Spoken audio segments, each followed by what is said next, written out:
Good morning students. आज का topic जो है वो परम्यूटेशन एंड कॉम्बिनेशन है, जो कि नया चैप्टर है। ठीक है। So before we begin the chapter, first of all let us try to understand permutation क्या है, कॉम्बिनेशन क्या है। ठीक है। सो मैंने इस चैप्टर को इंट्रोड्यूस मतलब दो केसेस में किया है। तो पहले देख लो, मतलब केस नंबर 1 पे क्या दिया हुआ है। Suppose we have to select a cricket team from your class. तो आपके क्लास में से मुझे क्रिकेट टीम सिलेक्ट करना है। सिलेक्ट का मतलब क्या हो रहा है, प्रोसेस क्या हो रहा है, वहाँ पे प्रोसेस हो रहा है सिलेक्शन। जब भी सिलेक्शन का बात होता है, राइट, तो वो जब भी सिलेक्शन का बात आता है तो हम लोग क्या आ जाता है, कॉम्बिनेशन। तो what is combination? The process of selecting things is called combination. ठीक है।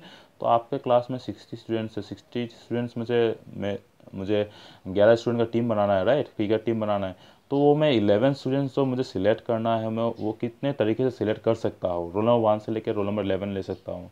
बस रोल नंबर पकड़ लो, ऐसे 2 4 6 8 इवन रोल नंबर से सिलेक्ट कर सकता हूँ, व ऑड रोल नंबर से सिलेक्ट कर सकता हूँ, व प्राइम नंबर से सिलेक्ट कर सकता हूँ। तो मैं कितने अलग अलग तरीके से मैं सिलेक्ट कर सकता हूँ, that will come under combination. तो मुझे आइडिया कॉम्बिनेशन दे देगा। ठीक है। अब अगर अभी नेक्स्ट केस देखते हो, अब case number 2। Suppose we have to arrange our books in shelf. तो आपका सपोज पकड़ लो वैरायटी ऑफ सब्जेक्ट्स है, जो आपका सब्जेक्ट्स है और सब्जेक्ट का बुक्स आपको सेल्फ में अरेंज करना है। ठीक है। तो आपको कितने तरीके से अरेंज कर सकते हो। ऐसा हो सकता है आपका पकड़ लो 5 सब्जेक्ट है, 6 सब्जेक्ट है, 6 सब्जेक्ट का बुक्स जो है आपका पकड़ लो ML हो गया, इंग्लिश हो गया, राइट। तो ऐसा हो सकता है आपका आप टॉप से अगर मैं देखने जाऊँ तो उसे पकड़ लो, अगर टॉप में पकड़ लो इंग्लिश आ सकता है, बट टॉप में CMSC आ सकता है, बाई इकोनॉमिक्स आ सकता है, बाई अकाउंटेंसी आ सकता है। तो आप कितने तरीके से वो बुक्स को अरेंज कर सकते हो आपस में, राइट। जब भी अरेंजमेंट का बात आ जाएगा तब हो जाएगा, who will answer it, the permutation is going to answer it. तो परम्यूटेशन का मतलब क्या हो गया, the process of arranging things is called permutation. तो कितने अलग अलग तरीके से हम लोग चीज़ों को अरेंज कर सकता है, राइट। टोटल कितने तरीके से हम लोग चीज़ों को अरेंज कर सकता है, वो क्या हो जाएगा, परम्यूटेशन हो जाएगा। ठीक है। तो before we start the chapter permutation and combination, तो मैं डिटेल्स जानने के पहले, मैं उसके पहले एक इंपॉर्टेंट कॉन्सेप्ट जो कि आपको दिखाई दे रहा है यहाँ पे, फंडामेंटल प्रिंसिपल ऑफ काउंटिंग, तो वो स्टार्ट करूँगा। ठीक है। तो basically what is fundamental principle of counting, तो ये चीज़ क्या है। तो इसको भी मैं स्टार्ट करने के पहले मैं केस से, एग्जांपल से स्टार्ट करने वाला हूँ। ठीक है। तो फंडामेंटल केस 1। सपोज आपके पास यहाँ पे मैंने लिख दिया S1 S2 S3, मतलब 3 शर्ट है, शर्ट पहनने के लिए, shirt 1 shirt 2 and shirt 3, right. आपके पास साथ में शर्ट के साथ पहनने के लिए 2 टाई है, tie 1 and tie 2, right. And pant 3 है, पैंट 1 पैंट 2 पैंट 3। तो आप कितने तरीके से, अलग अलग तरीके से ड्रेस पहन सकते हो, राइट। तो कैसे पहन सकते हैं हम लोग, पकड़ लो शर्ट 1 के साथ आप टाई 1 लगा सकते हो, उसके साथ पैंट 1 लगा सकते हो। तो मैं यहाँ पे 1 2 केसेस लिख दिया यहाँ पे। ठीक है। फिर शर्ट 1 के साथ आप टाई 1 लगा सकते हो, फिर पैंट 2 लगा सकते हो। फिर शर्ट 1 के साथ टाई 1 फिर पैंट 3। फिर शर्ट 2 के साथ टाई 1 फिर पैंट 1, शर्ट 2 टाई 1 पैंट 2, फिर शर्ट 2 टाई 2 पैंट 3। इतने सारे, कितने सारे होंगे। So how are we going to answer. तो उसको आंसर करने के लिए देखो कितने सारे पॉसिबल केसेस होंगे, राइट। तो it is not easy for us to mention each of them within a fraction of second. तो उसको इजीली हम लोग कौन कैसे आंसर दे सकते हैं, by taking the help of fundamental principle of counting. तो उसमें क्या होता है, आपको एक इंपॉर्टेंट चीज़ समझना है, डिपेंडेंट केस। तो आपको ड्रेस पहनना है, ड्रेस पहनने के लिए आपको बोला गया आपको शर्ट पहनना है, टाई पहनना है, पैंट पहनना है। तो तीनों आपको पहनना मैंडेटरी है।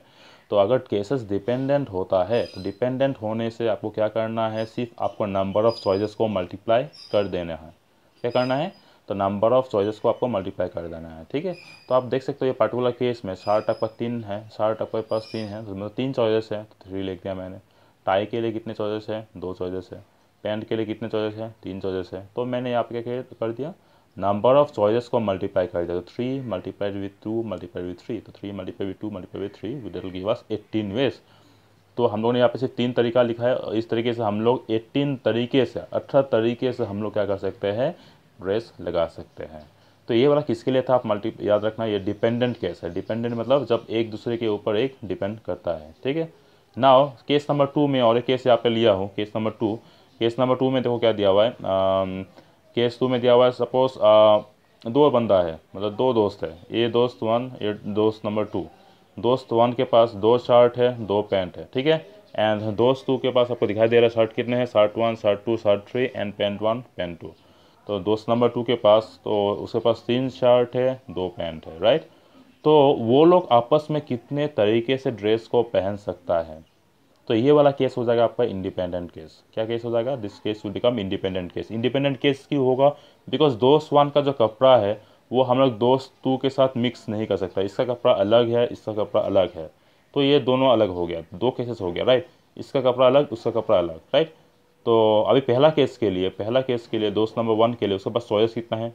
दो शर्ट है, दो पैंट है, राइट। तो कितने तरीके से पहन सकता है? दो शर्ट दो पैंट, 2 × 2 4। तो वहाँ पे हमने 2 × 2 4 लिख दिया, ठीक है। ऊपर से अभी दोस्त नंबर टू के पास शर्ट कितने हैं? 3 शर्ट है, 2 पैंट है, राइट। दोस्त नंबर टू के पास 3 शर्ट 2 पैंट, तो दोस्त नंबर टू कितने तरीके से ड्रेस पहन सकता है? बिकॉज ये आपस इसमें वो डिपेंडेंट केस हो जाएगा, इसमें डिपेंडेंट केस हो जाएगा, लेकिन दोनों को अगर मैं एक साथ में लूँ तब वो इंडिपेंडेंट केस हो जाएगा। तो दोस्त नंबर टू के पास कितना है? 3 शर्ट 2 पैंट और 3 × 2 6 6, राइट। तो इसके पास 6 ऑप्शन है, इसके पास 4 ऑप्शन है, बिकॉज 2 × 2 4।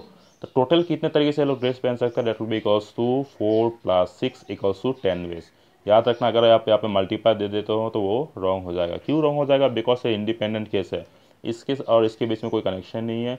इसका ड्रेस अपना है, इसका ड्रेस अपना है, राइट। सो टोटल इसका पास 4 चॉइसेस है, इसके पास 6 चॉइसेस है। So finally answer will be 4 + 6 = 10 ways. तो ये बेसिक था आपका फंडामेंटल प्रिंसिपल ऑफ काउंटिंग। तो we shall study in details again. तो मैंने इसमें अभी आपको टेबुलेट कर दिया है। देखो, फंडामेंटल प्रिंसिपल ऑफ काउंटिंग हो गया एफपीसी। मैं शॉर्ट में एक्सरसाइज के दौरान में एफपीसी लिखने वाला हूँ। प्लीज़ आप लोग एफपीसी मत लिखना, आप लोग को फंडामेंटल प्रिंसिपल ऑफ काउंटिंग ही लिखना है, ठीक है। तो मैंने इसको डिवाइड कर दिया। तो दो केस होता है, डिपेंडेंट और एक केस होता है इंडिपेंडेंट। तो डिपेंडेंट के टाइम पे हम लोग क्या करना है? मल्टीप्लाई करना है, मीन्स मल्टीप्लिकेशन होगा। एंड अगर इंडिपेंडेंट केसेस होता है तो इंडिपेंडेंट केस के टाइम पे हम लोग क्या करना है? एडिशन करना है। तो अब हम लोग को प्लस करना है, ठीक है। नाउ तो अभी जो चीज़ हम लोगों ने सीखा है उसको हम लोग फॉर्मल डेफिनेशन पे ले आएंगे, ठीक है। तो पहला प्रोसेस आपको देख लो, the multiplication principle of counting. तो एफपीसी का जो मल्टीप्लिकेशन कब होता है? मैंने बोल दिया था, जब डिपेंडेंट होता है, राइट। डिपेंडेंट होने से हम लोग को मल्टीप्लिकेशन यूज़ करना है, ठीक है। तो पहले देखो, सेम चीज़ को अभी हम लोग थोड़ा डेफिनेशन वाइज लिखेंगे। If a task consist of a series of options in which there are P selections ब choices for the first option, Q choices for the second option, and R choices for the third option, and so on, then the total number of ways of completing the task is given by P × Q × R। तो उस time पे क्या हो जाएगा आपका? P × Q × R हो जाएगा, ठीक है। तो इसमें मैंने 3 चॉइसेस लिया था, इसलिए P × Q × R। अगर पकड़ लो और एक चॉइस रहता है, M रहता है, तो P × Q × R × M। ये कब होगा? ये होगा आपका डिपेंडेंट के टाइम पे। याद रखना, मैंने बोला है आपको, डिपेंडेंट के टाइम पे आपको क्या होता है? नंबर ऑफ चॉइसेस मल्टीप्लाई हो जाता है, right. Now addition principle of counting. Addition का केस क्या हो जाएगा आपका? If there are a series of independent task, independent बोले देखो, okay, task, so that the first task may be done in L ways, second task may be done in M ways, third task may be done in N ways, and so on, then this task together may be completed in L + M + N + ... ways, right. अगर case independent होता है तो हम लोग को याद रखना है, इंडिपेंडेंट के टाइम पे नंबर ऑफ चॉइसेस हम लोग क्या होता है? प्लस होता रहता है। जितना भी चॉइसेस हमको दिया होगा तो हम लोग सब उसको प्लस करते जाएंगे, इसलिए हम लोग डॉट डॉट का सहारा ले लिया यहाँ पे, ठीक है। Now let us understand with an example, ठीक है। तो देखो यहाँ पे क्या दिया हुआ है? 3 families arrive at A hotel having 5 vacant room, ठीक है। If each family occupy 1 room, in how many ways can all the families occupy the 5 rooms. तो देखो अभी बात क्या हो रहा है यहाँ पे? तो 3 फैमिली हैं, तो 3 फैमिली 5 वैकेंट रूम है एक होटल पे, वहाँ पे गए हैं, ठीक है।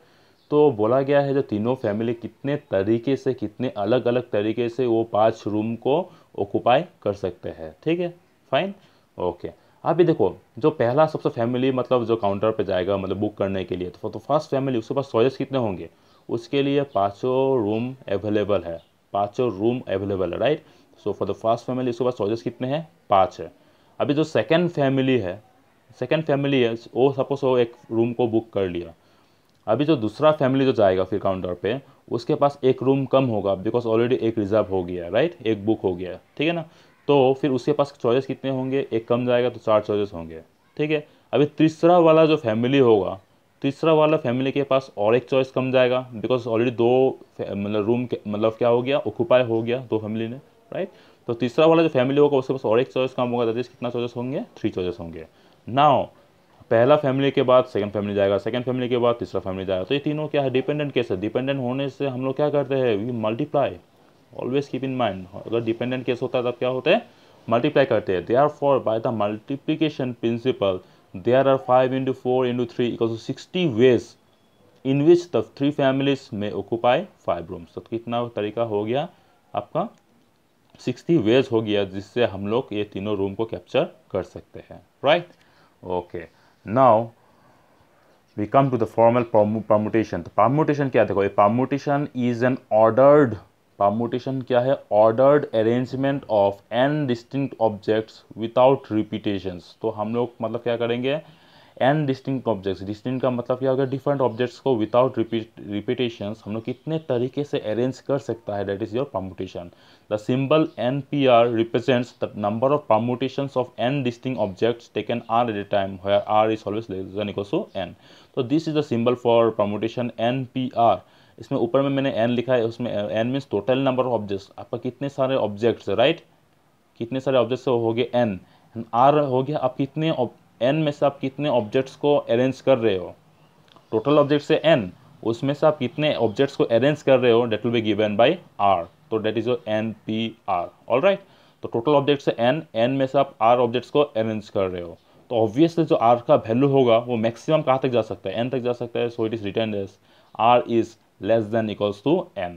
तो टोटल कितने सारे हम लोग को मिलेगा वो that will be given by this formula arrangements. तो NPR से डायरेक्टली हम लोग को मिल जाएगा, क्या मिल जाएगा, टोटल नंबर ऑफ अरेंजमेंट्स। तो याद रखना, लेकिन यहाँ पे क्या बोला गया है, ऑर्डर्ड अरेंजमेंट्स एंड डिस्टिंक्ट, मतलब अलग अलग अरेंजमेंट्स, ठीक है। हम लोग सेम अरेंजमेंट को दो बार काउंट नहीं करेंगे, same arrangement will be counted once, alright.